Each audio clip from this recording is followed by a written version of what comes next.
And welcome back to the Tuned In Let's podcast. go. Good week to be alive. Oh, Good yeah. week for sports. Oh, Salt yeah. Lake's getting some Olympic fever. Oh, yeah, we're excited. Man, I watched the whole I was kind of passively watching the whole 3-hour Olympic ceremony yesterday. It's so crazy. long. It was pretty legit, though. It was I pretty watched long. the part where they had like this robotic horse just like at the end. flying through the water. Yeah. It was pretty sick. That was pretty cool, yeah. I can imagine in person it was probably pretty cool. Like the Eiffel Tower all like sparkling, and it was... Oh, yeah. Yeah, they definitely showed out. It was pretty cool. Yeah, I love it. In this episode, we're excited to talk about some of our expectations for the Jazz coming up next season. We're going to give our prediction for their win total and their like starting lineup at the beginning or end of the year. And we're also going to talk about marketing rumors as always, as those continue on. Jazz waive a couple players. We'll get into that. And then we'll also just talk a little bit about the Olympics and some local sports. Yeah, don't forget, you can find us Spotify, Apple Podcasts, and on YouTube. You can also find us on Instagram at tunedinjazz is on all of those platforms. We're also on many other platforms. If there's one that we're missing, please let us know. We'd love to reach you any way we can. And this is episode 39 of Tuned In Jazz.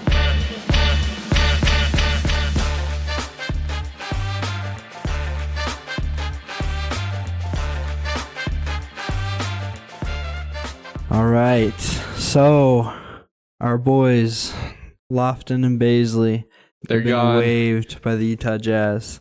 What were your? You texted me about this earlier in the week, but what were your initial reactions? Maybe that shows excitement. No, I just know we were talking about both these guys last week in their summer league, and I think the Jazz used summer league as a way of evaluating their talent. Yeah, And sure. since they didn't really like ball out in summer league like that, and the rookies kind of seem like they balled out more, right? And they fit better. Yeah, they just waived them. So yeah, I know you were a big fan, probably the biggest Jazz Kenny Lofton fan I've met. But what are your thoughts about this? I'd say like I haven't really seen anything from Lofton since he's been on the Jazz that has impressed me, but like I just had really high hopes for what he could become because I like the type of player he is, but just I could agree with you, never really panned out. The interesting thing about this though is like the Jazz are already not that deep at like with big men right now, so like it's true. Waiving both of these guys seems odd, but I don't know. Maybe the Jazz are preparing. We need for Micah something. Potter back. Yeah, come back, Micah. For real. Once he's done with the Olympics, I know he traveled with the. Yeah, he's Team there USA right now with high-fiving LeBron after a win. It's I so saw him sweet. there. I'm happy for him. He deserves that. Yeah, and then what about Darius Baisley? I actually really liked him in Salt Lake Summer League for his I thought he looked defense. nice. Yeah. And so I guess out of the two, I would have probably been more high on him, but he's waived too. Any thoughts on him? Yeah, I kind of the same story. I could agree with you. He was more like versatile. Like he could switch a lot more. He's pretty quick. He was like a arms. small forward, but it looked like he was like 6'10" almost he could on the probably court. play center. Yeah, absolutely. Yeah, Bobby Marks had an interesting tweet. Bobby Marks, big NBA analyst. He talked about the Jazz freed up. The only thing they were guaranteed to both players was $400,000, and so they have $37 million in cap space left. And this is kind of interesting. We talked last week about what the Jazz would have to spend with the Westbrook trade a little bit. And Bobby Marks reported that the Jazz need to reach a minimum salary floor by the first day of the regular season, which means we'll have to pay $23 million more by that time. So kind of interesting. Obviously, we're still in anticipation of a Lowry extension, but also, does that mean we're preparing to make a bigger deal? Who knows? I mean, that's a lot of money to make. Yeah, I want to know. I don't know the answer. I don't know if you know the answer. I'd love to go talk to Bobby Marks. Maybe he'd know the answer. But I don't know if we do the marketing extension. I don't think it would kick in till next year. I don't think so either. He'd still be getting paid $18 million this year on the books. Absolutely. And so I don't know if that extension is going to contribute to the 23 that we need to spend. Like, does it have to be this year's money, or can it be next year's money? Yeah. I'm not really sure the answer to that. I don't know if we can like give him some of our cap space right now because we'd love to do that. But I don't know. I do think that gives us a lot of leverage for other teams that are like, please help. We are above the second apron or we're above the first apron. Yeah. And we're sitting here like, we got 23 million extra cap space. What picks do you have? Yeah. Right. And I hope that's the case, as like they said, it just has to be by the beginning of the regular season. Yeah. That's a long time. Get till We later could go, October. Yeah. Wait until like a couple weeks before and use the 23. We don't have to really be in a rush. Absolutely. It also, it does put in, you kind of talked about it last week, the Westbrook trade. It makes more sense because I think Westbrook comes off the books for this year. I actually got the details on ESPN. Oh, do you? For the Westbrook trade. We were both confused because nobody was telling us the details. Yeah. So the Clippers actually gave us $4 million in cash. Yeah. And it only took $2 million to buy out Westbrook. And so we actually gained money in this trade. And on top of that, the pick swap was in 2030. So who knows? Maybe the Clippers could be bad in 2030. Yeah. And it could be something. So that makes a little bit more sense why we would accept the Westbrook trade. It gives us more cap to use. I don't think that cap, if we don't use that $2 million, it's just going to be gone. It's like an exception. Absolutely. But anyways, the Westbrook trade actually makes a little bit more sense after that. It makes me wonder with the Jazz, like, obviously we've been big game hunting, or I don't know, not a lot of success with the big game hunting, but like, do the Jazz, are they zeroing in on somebody right now? Like what? Like it just feels like we missed out on everybody. Yeah, I mean, it seems like we would have been more if we weren't ready to go get that guy now. We would have been more aggressive in free agency, get a couple more guys at least. Yeah, and it also makes sense why we wouldn't move on right now from Collins or Clarkson, because both Collins is making $26 million this year and Clarkson's making 14. You can't really like get off those contracts. I was listening to like the KSL Jazz Notes podcast, and they're just talking about how like it sounds like the Jazz want to move on from those guys, but just no other teams have the money, and so like a team that wants to contend, like you could say maybe the Clippers, right? They'd love to get a Jordan Clarkson to maybe help them win a couple more games. They're trying to contend, but they're hitting the first apron. They had to get rid of Westbrook to survive that. Yeah. And so like even teams that are trying to contend, like they don't have 15 mil to spend on Jordan Clarkson. So he's just going to stay here. And we have him for a couple more years. Absolutely. Even though we kind of want to move on. And John Collins is just an atrocious contract that he's not even worth half that likely. So I don't blame teams. We may as well put all our cards on him just to try and get better. And honestly, it's in our best interest. He's going to be on the team for 2 more years. Let's just make the most of it. Absolutely. Yeah. And then also in Jazz news, we have to do our weekly marketing update. I know it's been like maybe a whole month since every episode we talk about a new marketing rumor, a new marketing tweet from Wojnarowski. Apparently, he's the only NBA news other than the Olympics right now. Yeah, I guess so. But I kind of saw a notification this week that just pretty much said what we already knew. Yeah. That the Jazz are not really interested in trading marketing. Yeah. And they're probably just going to extend him. Yeah. But they're still going to listen to offers is what it said as well. Which is like, what is that bipolar? Is it like we're going to extend him and we're going to trade him? Or is it more like they're leaning towards extending him? Yeah, honestly. I think for marketing's sake, Jazz have to just make up their mind. I mean, like, if we want this guy to stay around long term, we can't, like, we have to show the guy some respect. I don't know. It's kind of interesting. I don't know if you know this stat, but Lauri Markkanen is leading the league in games played without a playoff appearance. Oh my gosh. That's sad. That is insane, dude. So, like, I feel like we owe it to him to get him in at least one playoff series. Yeah, because we can do that. Absolutely. But also, like, Cooper Flagg's sitting there, and I'm like, can you wait 1 year, Lowry? Right. Can you have knee surgery Can you or just, something? like, chill this year, and then next year we'll get you to the playoffs. Just trust us. Totally like, I know you've played the most games without a playoff, but can you wait 1 more year? Right, yeah.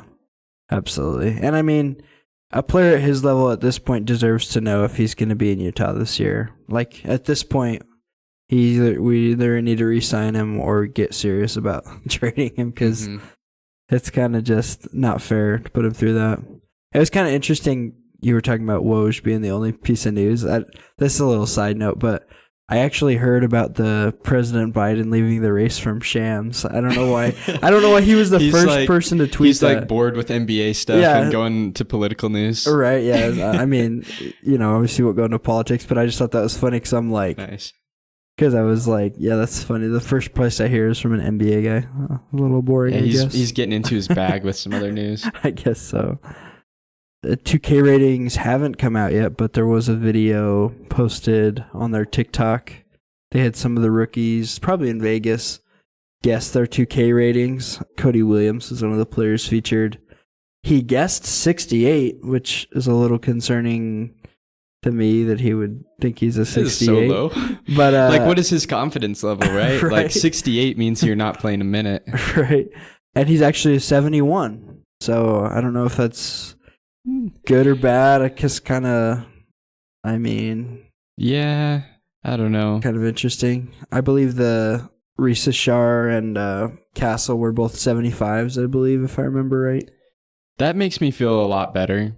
Yeah, so he's only him being the number one pick. Yeah. And I think you said Castle might be the 75 as well.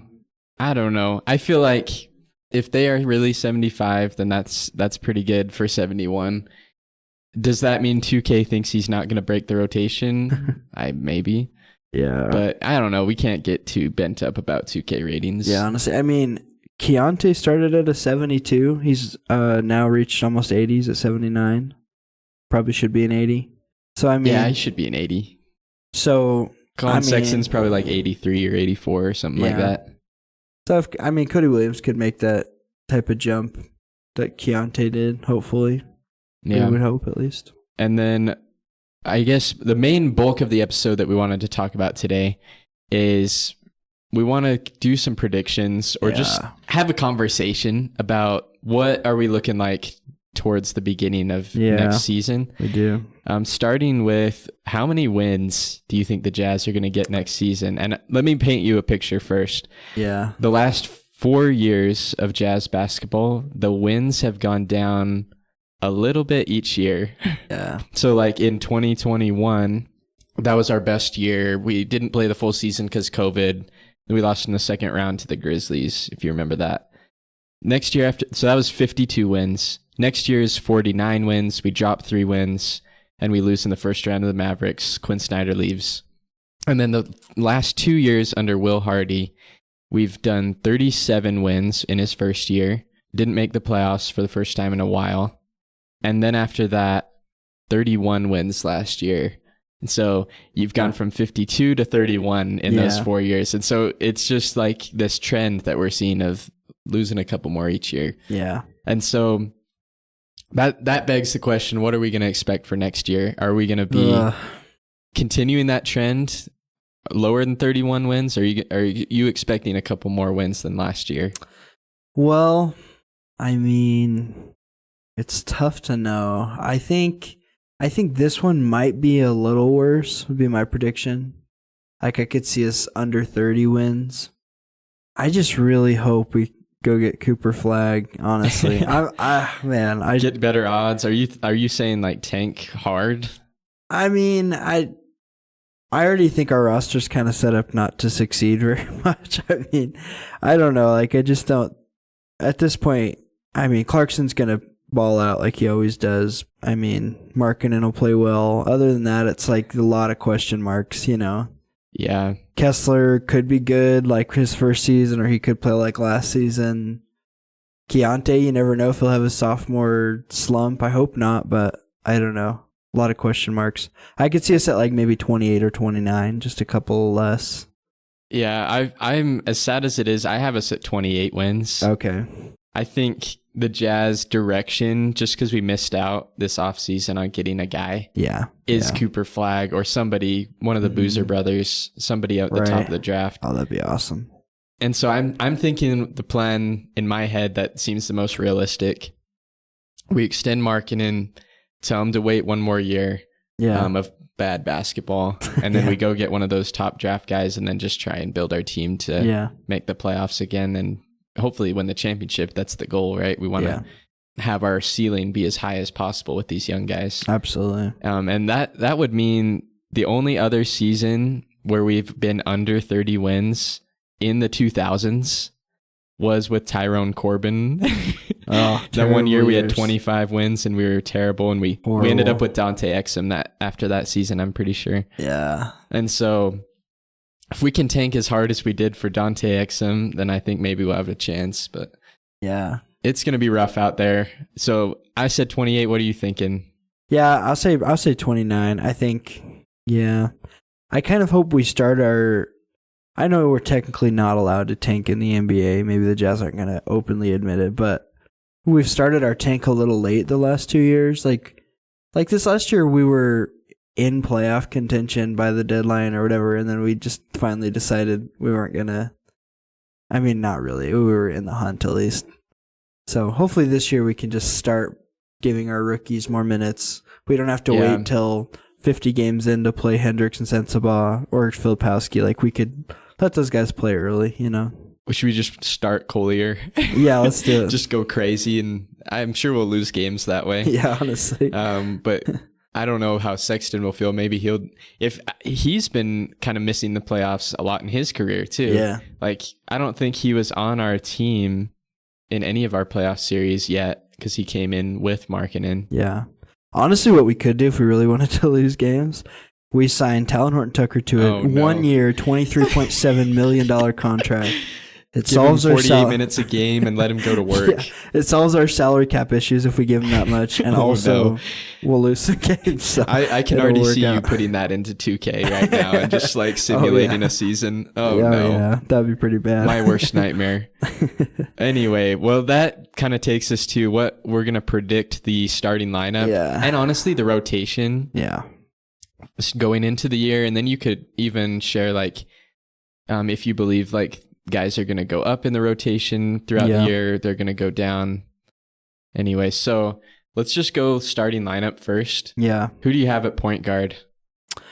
I think Keontae's pretty much got that role. I'm gonna say Keontae. I've got Colin Sexton as my point guard. I feel like Keontae just felt, I know he started the season kind of passing well, but then he kind of started to just become a scoring guard. That's true. And so I don't know. I have him at the 2 guard though. Yeah. So okay, fair enough. I would have Colin Sexton at my 2 guard. Honestly, I think who's the point guard? Honestly, in my opinion, I think it's within our best interest because I think Keontae has the capability to be a really good passer, just playmaker in general. But honestly, in today's NBA, it really doesn't matter too much. It's kind of just like you go, I go. Yeah, right. I think they're both able to play off of each other enough to where like they could catch and shoot a little bit or have the ball in their hands kind of equally. Yeah, it's kind of like whenever you watch like the Lakers or Suns, like of course they have a point guard, but half the time LeBron or Kevin Durant are bringing the ball up the floor. Like, right. It's not like we have Conley where he's defined as a point guard. He's not a shooting guard. Both of these guys are kind of just guards. Yeah, they're absolutely. not. I don't think one of them's the clear point guard, but they're probably both going to start together. Absolutely, yeah. I could agree with that. And this is the most interesting. Yeah. Who do you have at your small forward? I think Taylor Hendricks.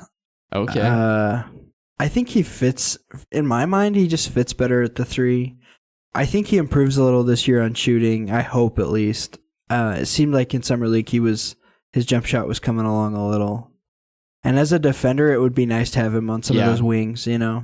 I don't think Keontae's going to be a great defender. No, I don't think so either. I think we did see him like improve throughout the end of the last season. He was kind of fighting around more screens and he's not a bad having defender, more energy. So he could be a good defender, but I think that just Hendricks' size is so needed as like that Jaden McDaniels type player. Oh, absolutely. Yeah, I have him at the 3 as well, spoiler. But anyways, I don't think that's locked up, though. I don't know if he'll be that at the end of the year, but I think at the beginning of the year, he's got that. Yeah. And then absolutely. Hopefully no brainer, but Markkanen at power forward. Yeah, that's what absolutely. I got. I guess, do you think Markkanen would play any other position, or is he the power forward? I mean, realistically, I could see a world where we still start John Collins, and in which case you kind of have to have Lowry at the 3. not have to, but it just makes more sense with Collins, I think. But You mean at the 4? Collins at the 4, Lowry at the 3, yeah. And then who would you have at center? Probably Walker, yeah. Ooh, that wasn't good last year, though. No, it wasn't. But Collins and I just Kessler think, together. I think if we're still like insistent on having John Collins in the starting lineup, yeah, I don't know. It gets a little messy. I think Lowry fits best at 4. I have him at 4 as well. Okay. I think it's nice to be able to stretch the floor that much when you've got 4 guys who can shoot on the floor at the same time. It's even better with 5, but obviously I do think, although Collins is a way worse defender than Kessler, it is nice to have 5 out on offense. Yeah, that's John true. Collins has been a decent shooter last year. Yeah. He made a lot of shots. He's not horrible. And so I think that could give Keontae and Sexton a ton more space to operate. I could agree with and that. our offense should be way better. Oh, yeah. Absolutely. So I actually have, as much as I love Kessler, I have Collins as our starting center. Really? Okay. Just because of the spacing. Yeah. And we're paying him $25 million this year, so we may as well give him the best chance. That's true. But I'm not sold on it. So if you had different, then I'm willing to be sold. I still am very excited about what I saw from Kessler in his first season. I just really hope we can see. You want to see that Kessler? I do, and so I'm still sticking with Kessler at the 5 on mine. I just think what do you? It's tough. What do you need to see from Kessler to start him? Like, what does he need to be able to show to be?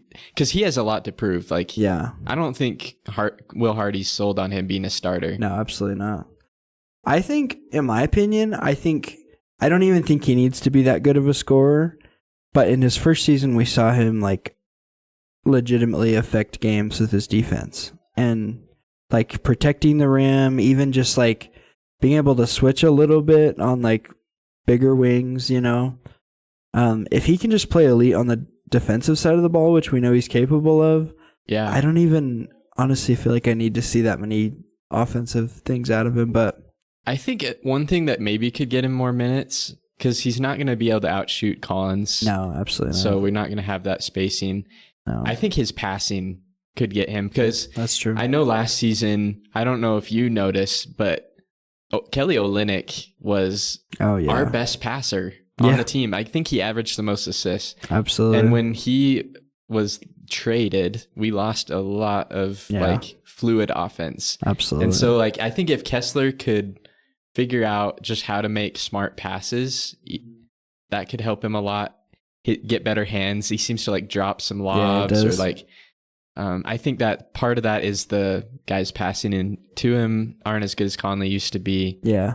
And so he's dropping lobs, missing dunks or like layups and different stuff like that. I think if he can get like just more control with the ball on offense, that's all we really need. He doesn't have to do a ton. Yeah. But it's a good conversation. Yeah. I'm excited to see who they end up going with. Yeah, honestly. I think it's a partly a confidence thing. Like, it's crazy how much confidence can affect your game. Like, last summer he did the Team USA thing, and I think that rocked his confidence. I think it did too. I think that ruined him. And like you think about it, the year before he was drafted, nobody expected anything of him. He could just come in and play his game. And this year people knew what he was about. He was supposed to be all defensive guy is what people were talking about.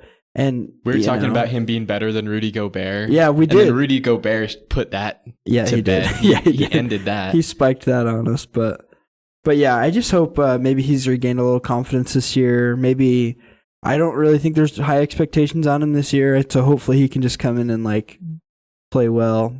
But either way, he'll get some minutes for sure. So he'll be in a rotation. I'll just say I have him as my second guy off the bench. Okay. Nice. And then I have Jordan Clarkson as our sixth man still. Okay. I don't think he's going to start with Sexton or George unless one of them gets hurt. Yeah. Because I think Sexton really proved himself last year as one of the best players on the team, if not probably the number 2 player after Markkanen. Absolutely. And then Clarkson, I think we can't throw the rookies into the fire right away. I don't know. I feel like they need to at least start the season behind Clarkson to like see I could how agree with things that. go. Maybe they get some minutes towards the end of the bench, and then maybe towards the end of the season, Clarkson might be the guy at the end of the bench. Yeah. As opposed to some of the rookies. Yeah. But anyways, I have Clarkson as our 6th man, Kessler as our 7th man. Okay. Interesting. I kind of have them switched, but it doesn't matter too much. I think they would come in at the same time. They fill different roles. You had Collins off the bench. Is what I meant, not Kessler. He'd be like your 7th or 6 or 7 guy. He'd probably be my 6, and I'd have Clarkson at 7. Okay. One guy probably who's next for me, I just really am impressed with Isaiah Collier. Obviously, he hasn't had a ton of experience. I'm not saying he might be. He's your 8 or 9 guy, but I will say my hope for him is I think he could be that point guard. Like I think he could be the point guard that we talked about Sexton and Keontae not being, because both of them are kind of just guards. But to me, Isaiah Collier is a point guard. You know, so I don't know how that starting lineup would work, but my hot take is I could see him maybe getting a couple starts maybe throughout the season. So I have the opposite take. I have him as a reserve getting no minutes to start the year. Okay. I could definitely see him cracking the rotation. Yeah. Towards the end of the year, maybe get like 10 or 15 minutes. Yeah. But I have him as a reserve. Oh, interesting. To start the year, no minutes. Interesting. For my 8th guy, I've got Sensabaugh. Okay. He kind of got injured during summer league, so we didn't see as much of him as we would have liked. Yeah. But when we went to go see him in Salt Lake, he just seemed like it showed that he had a year of experience. Yeah. And I think he has just kind of proven himself to me to be kind of more polished than some of the rookies. So put him at the 8th guy. I could agree with that. I think he's proven that he's an NBA level scorer. There's a lot of question marks in other parts of his game. He's a great shooter. Absolutely. He's always been a great shooter. He's good in the mid-range, good at 3. He finishes at the rim really well. As a defender is kind of the question mark, or even understanding offense is kind of... He just needs to guard the corner. That's all we need from you, Bryce. Yeah, we don't need him to be a THT type player. We need him to be a little different. So. Yeah, and I think a lot of times he'll be playing with Clarkson, Sexton, or George, and so he doesn't even really need to have the ball in his hands that much. Yeah. What are your thoughts on a guy that's just jumping out at me where I really don't know where to put him is Johnny Juzang? I mean, we just signed him 4 years. Interesting. I can't imagine he keeps playing in the G League if we've signed him for a 4-year contract. Maybe he does, but what are your... To be honest, I kind of forgot about Johnny Juzang. Yeah. Like we signed him and I was like, cool. And then he wasn't part of Summer League, so he just kind of slipped my mind. It's tough, yeah. It's going to be a battle between him and Filipowski for minutes. Yeah, I could agree with that. I think just since our boy Juzang, he's been on the team 1 year. He's played already last season. I think he's going to be like the 10th guy off the bench. Like he's going to barely get minutes. Yeah. And then I'm expecting Filipowski to probably take his minutes at some point. I could see it. Yeah. So, but anyways, I'd probably have him as the 10th man. And then I also have Cody Williams as like our 9th man. I think he's going to get minutes right away. I think it would be foolish for the Jazz to not play him. He needs to get some minutes. But Collier and Filipowski, I could see them starting off as reserves. Yeah. And Williams be the guy that gets a little bit of burn. Yeah, absolutely. I think one way I've been frustrated with the Jazz last couple of years is like, I don't know if I'm a big believer in the whole play in the G League to develop. Like, with the point that the Jazz are at, we have minutes available for players to actually learn to play in the NBA against NBA talent. You know what I mean? Like, the way I see it, I don't think there's any reason Hendricks should have waited that long to actually play for the Jazz. Yeah, and his position is so free. Yeah, exactly. Like, I guess, especially after we traded Agbaji. Yeah. Absolutely. That position is so free. Like, we need a guy to play the 3. And if we're going to trade away all our good pieces, give him experience. Like, I hope this year, all 3 of the rookies we drafted, I hope they at least will get some time. I'm not saying maybe Collier Are you saying won't. like beginning of the year or more end of the year? Well, maybe they do earn their minutes. I think that's important, but like maybe not waiting till the deadline to give Filipowski some rotation minutes or Collier a couple of minutes, even at the end of a game. Like, it's like sometimes last year, even at the end of the game, he wouldn't put Hendricks in. And it's like, what are you doing? Yeah. Like, it just doesn't make sense to me. I agree. I think they need to get some minutes. Yeah. If it goes the way we hope, and these guys do show that they're good, which we don't know, that some of them could be busts. It's true. Absolutely true. Maybe we need to trade Clarkson at the deadline. I could see it. Yeah. And that could free up some minutes for Collier, because I think Collier just gets buried. Yeah. Behind, there's 4 other guards, and if you count Cody Williams as a guard, that's 5 other guards that I'd put above him.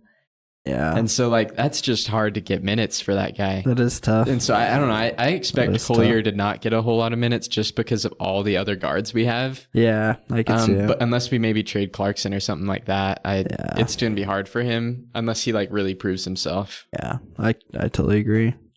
I mean, and this season will just be so interesting because it's like the Jazz are still big game hunting, like we talked about, and things could change very quickly for the Jazz. Like, say at the deadline somebody becomes available, like, do the Jazz just, all of a sudden are we in contention if we go get the guy we want, or it's right. Just kind of up. Do you think Drew Eubanks is going to get any minutes? Oh, I forgot about him.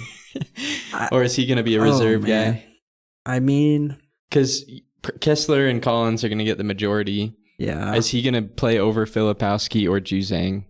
Oh, I mean, I could see at the beginning of the season him being, like you said, like you can't really start Filipowski right away. Juzang might make a little better of a case, but yeah, I could see him maybe at the beginning being kind of the rotation at the big man. I hope that at least, just because it sounds like you're kind of high on Collier. I'm kind of high on Filipowski. Yeah, fair enough. And so I'm kind of, I like Filipowski. I want Filipowski to play over him. Yeah. Even at the beginning of the year, I'm like, let's just send it. Yeah. I don't even think Filipowski's technically signed a contract yet. I hope the Jazz get that done pretty soon. I'm so high on him. I would just bury Eubanks on the bench and put Filipowski in there. What do you think? So Filipowski, 6'11", 248. He doesn't really seem like a center or kind of a power forward. Not really. What position do you think he fits best at from what you've seen so far? I think he can play both the power forward and the center. Oh, okay. And so, of course, like his defense it needs some work. Yeah. His absolutely. Communication, his like just IQ and whatever. But he's 6'11", like he can figure it out. Yeah. He's got the size and everything for it. He's got the strength. And so I don't know. I think 4 or 5. So he could come off the bench for Markkanen. He could come off the bench for John Collins or Walker Kessler. I think the best chance that he has to play is at the 4, though. Yeah, I could agree with that. And so he'd be competing for minutes with Hendricks, with, I guess, Markkanen, but Hendricks might play our 3. So there was sometimes in Summer League, Filipowski was playing with Baisley and Lofton. I think he was like the 3. It wasn't always defined, obviously, but... That's so crazy. Is he quick enough for that? I mean, he's got decent handles. That's kind of one thing that you would at least want. I don't know if he can get around screens guarding NBA 3s, though. No, probably not. Like, he's out there trying to guard, like, Dylan Brooks. I think he'd get cooked. Yeah. I think it's a part of his game he could develop. It'd just be interesting to see. I don't know how, I don't know. I like how versatile our lineup is. We could kind of put guys in a lot of spaces, I think. Well, it's cool. A good conversation. I feel like, at least for me, the consensus from this conversation, in my opinion, is I'd see Cody Williams being the guy to get minutes. Yeah. And the other guys might start off just bench sitting and G Leaguing. Yeah, absolutely. And then if we can get them to maybe prove themselves, we might have to trade Clarkson, or we might have to trade one of those more veteran guys to free up minutes. But if not, at least we have real NBA players if these rookies don't end up panning out. Yeah. Of course, we hope they do. It's crazy. I think the only ones that aren't really question marks is Keontae, Sexton, and Markkanen. Like, we know those guys will probably start. Yeah. But other than that, we're like, who's going to be a small forward? He'll be our center. Yeah, I mean, we might end up having to put Markkanen at small forward and try Filipowski or try Juzang in the starting lineup too. Yeah, honestly. It could go a lot of ways. Yeah, but it'll be interesting to see. I'm excited for also how the Jazz are going to use that $23 million. Yeah. This is going to shake up a We're little gonna bit have to go pretty get somebody. soon. We got a couple contracts available now that those guys are waived. I guess as long as we don't re-sign Taylor Horton Tucker, I'm happy. Right? Yeah. Except unless, of course, your plan to tank comes to pass, and that's what we do. But hopefully we don't re-sign him, and all else will be pretty good. Absolutely. Well, while we wait, Olympics started. We talked a little about the opening ceremonies. Mm-hmm. I think they're going on right now. It's hard to keep up because the time difference is a little weird between here and Paris. But what are your kind of exciting top 3 to 5 Olympic sports to watch? Man. Dude, weirdly enough, I usually have no interest in swimming, but swimming's got to be number one for me. Those are so exciting. Fun. I will not watch swimming unless it's the Olympics. Oh, dude, yeah. That's it. Dude, I remember being a kid and watching Michael Phelps that one year when he broke the record for most medals, and it was just like, I remember just being in awe. Like, it was so exciting. That's pretty good. I don't know why I really like diving as well. I think it's fun to watch. Okay. I don't know why. I just, whenever they do diving, they just like don't. Their swimsuits are like so small. That's true. That's the only thing for me, but that's really impressive. There's a guy from Utah that's doing diving, I'm pretty sure. Oh, really? Yeah. Yeah, that's cool. I also love the like short distance running. Oh, yeah, like 400 meter or 800 meter runs. Yeah. Actually, Kenneth Rooks from BYU, he's going to be doing track and field at the Olympics, so I'm excited to watch him. That'd be cool. Yeah, I want to say I saw something. BYU has the most Olympians they've ever sent. It's like 8 this year or something. That's insane. Including our boy Jimmer. Gonna take the 3x3. I got to tell you, I don't know if basketball counts as I know it's an Olympic sport, but it's not like it's a team sport. Yeah. And so we see it throughout the year. Some of these sports we don't see any other time. No. Except for during the Olympics. Yeah. Of course, we're going to love to watch basketball. Yeah. And of course, we're going to want to watch Jimmer. Any other sports that you're looking to see? Did they have rowing? Is that a thing? Rowing's a thing, yeah. I watched that Boys in the Boat movie. Oh, it was that kind of so got good. me hyped on rowing. Yeah. So I'm excited for that if that's in the Olympics. I like water polo a lot. Water polo is fun to watch. Interesting. Yeah. That'd be a new one for me. Apparently, somebody told me the other day that surfing is now a summer Olympic sport. I'm not really into surfing at all. I never surfed before, but it'd be kind of cool to watch. How do they know who wins? Is it like just based off points of tricks and stuff? It's probably kind of like gymnastics where it's just like I would guess there's judges, but I don't really know. There's also break dancing. Oh, is there? Yeah, Nice. I watched the USA team like introducing them in a video, and they're so good. Yeah, that's kind of funny to me that it's there, but it's going to be there for a while. I think that's just part of the Olympics now. Yeah, I'll be honest. I'm not a huge Winter Olympics watcher, but I am a Summer Olympics guy. I think there's a lot of cool stuff. I'm trying to think if there's any sports we're missing. There's too many to count, to be honest. There is, man. Because of course, we both love swimming, but there's so many track and field events. Yeah, volleyball's fun to watch. Beach volleyball. Beach volleyball. I love watching beach volleyball. Yeah, it's so fun. That one's so hype to watch. There's also tennis, I'm pretty sure. Yeah, I think so. Coco Gauff was holding the flag with LeBron. Yeah. It's kind of fun. Yeah, but it's going to be fun to see. Do you think the USA is going to get the most gold medals or medals total, or what are you expecting? Oh, yeah, dude. I mean... Have we the last couple years? I think so. Dude, I'll tell you what, the patriotism I felt when I saw, all these other teams, they had like 4 or 5 countries on a boat, and then you see Team USA's boat pull up, and they're all just packed in there like sardines on one boat. Like, we're some beasts when it comes to the Olympics. It's pretty crazy. Oh, yeah.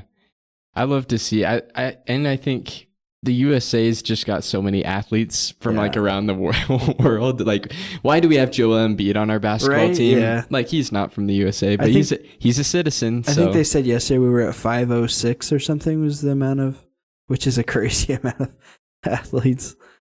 Yeah, no, it's pretty insane. I know that. I love the fact that like in the USA, in our country, we can have people come immigrate, or we can have all these amazing athletes come and just represent the USA and just ball out. Yeah. Whether it's diving or whether it's break dancing or gymnastic, whatever it is, it's just cool to see. Like USA's always pulling strong. Yeah. I always think China's probably our biggest threat a lot of the time. It seems like they're usually pretty good. Seems like Russia usually is too. I heard... Although they're not able to represent Russia. I know in 2020 Russia like went by something else or something, but this year they just weren't represented at all. So it's like, I think last year they weren't represented either. Yeah. All their athletes were just independent. Oh, is that what it was? Yeah. So kind of interesting. Speaking of the Olympics, 2034. Salt Lake City Olympics. SLC, baby. Oh, man. We're probably not talking about it because there's a lot going on, and it's I also love 10 years the past away. 2 weeks on the news. They're just like gearing up for the 2034 Olympic announcement. Like it's so not going to excited. happen. Like I think we pretty much knew this a couple weeks ago, but they just made it so dramatic to lead up to the announcement. Yeah. Apparently I saw some reports that there wasn't any other countries that put in bids to host in 2034.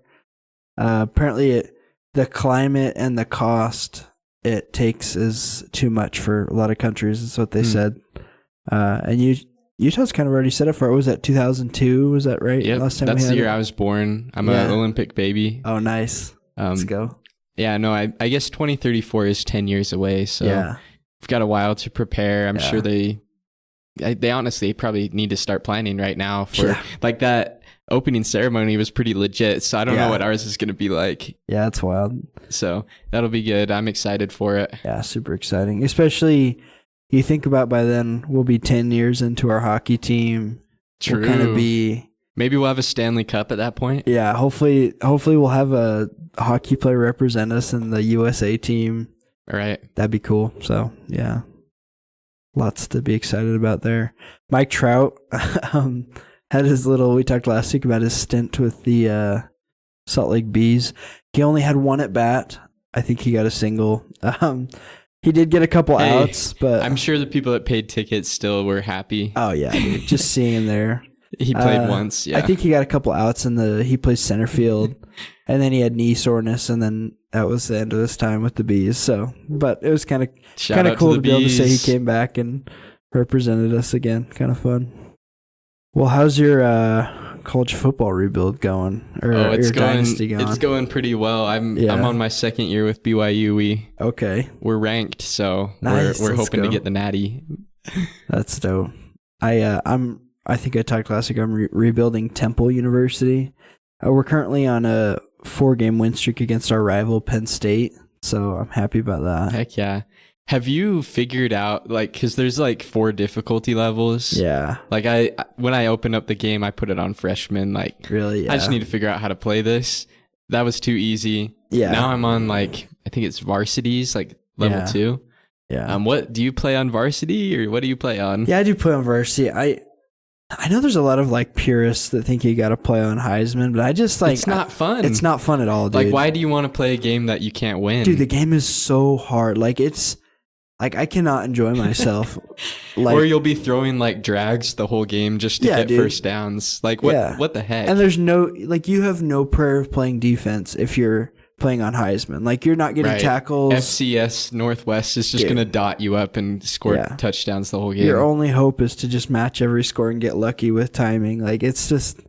Anyway, so I'm kind of I tried freshman. Freshman was way too easy. Yeah, no, it's also wasn't very fun. Touchdown every play. But varsity, I find with good teams, it's still kind of you still gotta lock in a little. Yeah, I haven't tried. I think there's All-American. It's level 3. That's the third one, yeah. So it's probably a little better than Heisman. Maybe once I get a little better on the sticks, I might try that. But I've been liking varsity a lot. Oh, yeah. I had one game. It was BYU versus who were we playing? It was a Big 12 game, Iowa State or UCF or something like that. And it went to 4 overtimes. For real? Oh my gosh, dude. And it's pretty exciting with college football. You have the 2-point conversions. Yeah. And I was just running halfback stretch, and it was scoring almost every time, and so I barely squeaked that one out. It was awesome. Oh man, I was playing the other day and I got my first 5-star recruit. Let's go. I'm on season 4, so I'm finally kind of getting my stars up a little. And I was so hyped, dude. I was the game's a little glitchy, I think. I mean, it just released, so it makes sense, but overall, a good game. What's your money play? You need 20 yards, or even 10 or 20 yards. What play are you going to? Is it a run and pass? I'm trying to think. I think it's called slot fade. It's really nice. The the slot receiver just does kind of a fade towards the sideline, and Right. half the time it works. But if the safeties like pull with him, then the middle of the field's wide open, and I got a guy coming across the middle, and it's just I just got to read it that's right. so good. and I gotta find that one. Money play. What's your go-to? Mine it's called like inside cross. Ooh. And it's got like this deep post I never really throw to, but Okay. sometimes it's there. And then it's got like these two like out routes that in the short flats Ooh, okay. on both sides. And Yeah. usually the CPU always runs like zone with nothing in the flat. And so it's like an easy Yeah. 10 yards. Oh, dude, that's so so that's my money. money play. That's so money. Yeah. Yeah. What a good game, dude. I feel like we're like with this game. If I feel like I'm a kid again, you know. I feel like a lot of I guys. know. feel I'm that way. excited for there's like the team builder too. I Yeah. don't think it's come out. I I don't know think it exactly. has now. Yeah. Really? Because I was Yeah. I downloaded like college not in the game from my mission Yeah. in Wisconsin. Oh, that's. And sick. I want to start a team builder, but I don't know how to do it yet. So I'm Yeah. hoping that Stuff. works out. But I think they have like. I noticed their website was up the other day, and then you just go download. So that's pretty cool. Yeah. Yeah. But thank you so much for joining us. I know we say it every episode, but we're grateful that people want to listen, and we're grateful for your support, and we'd love to hear your feedback. You know, lots of question marks with the Jazz. What do you think's going to happen in the future? Are we tanking? Who's going to be our starting lineup? And check out our last episodes. We have a lot of great insights, talk about trades and signings. So check those out. Yeah. You can find us on Apple, Spotify, YouTube. yeah, and we've been growing a little bit. We have Yeah. a few more listeners than we have the last couple episodes. Absolutely. And if you're new to this podcast, like, welcome. We're glad to have you. This is so Yes. fun to have a couple more people listening, and we're hoping to grow a little bit more and see what happens. Yes. Thanks for all your engagement, your love, your listens. We love.